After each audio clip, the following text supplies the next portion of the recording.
The first ice skates were invented in Northern Europe about 1,000 years ago, when people began lacing animal bones to the soles of their boots to cross frozen water.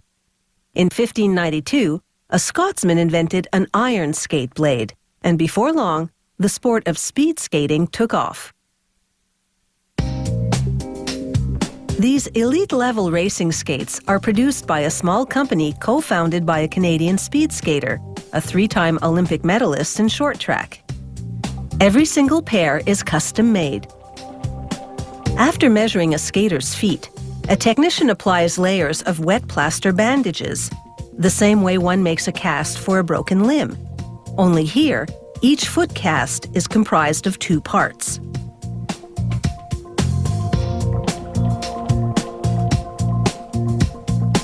Each cast serves as the first stage mold for a skate boot. The plaster bandages take 5 to 10 minutes to harden and dry, at which point the technician carefully removes the mold, 1 part at a time, then reassembles it with elastic bands. He surrounds the mold, called a negative, with sand. He then pours liquid plaster into the negative to produce a positive mold.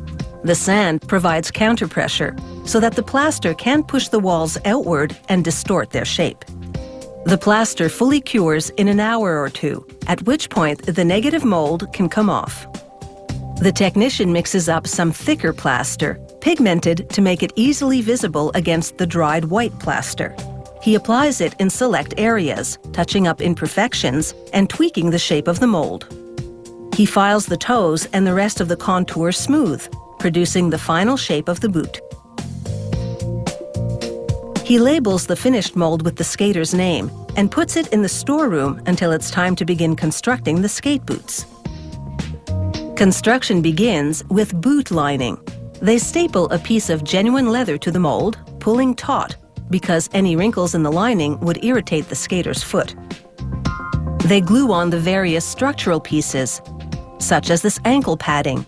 It's made of memory foam, so it gradually forms to the skater's ankle and holds the shape.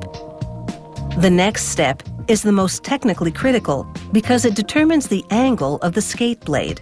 They apply epoxy resin putty to the front and back of the sole, adhere 2 aluminum blade holders, then prop up the boot as the putty dries over the next 4 hours or so. Once the putty's hard, they sand off the excess to lighten the skate and round out the remainder. Then they begin constructing the outside of the boot. First, they layer pieces of carbon fiber, a strong fabric commonly used in high-performance sports products.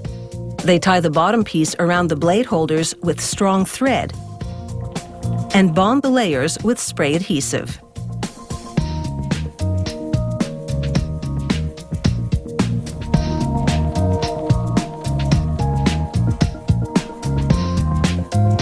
Next, they slip a plastic bag over the boot, tie off the ends, and vacuum out the air. This tightly compresses the layers of carbon fiber.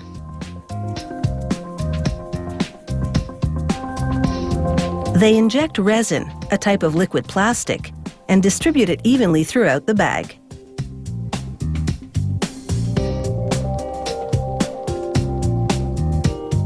The resin impregnates the carbon fiber.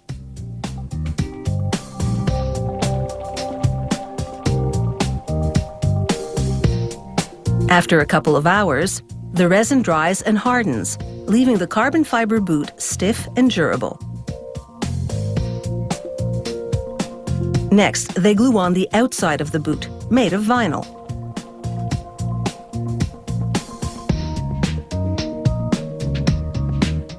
Once the glue dries, they remove the plaster mold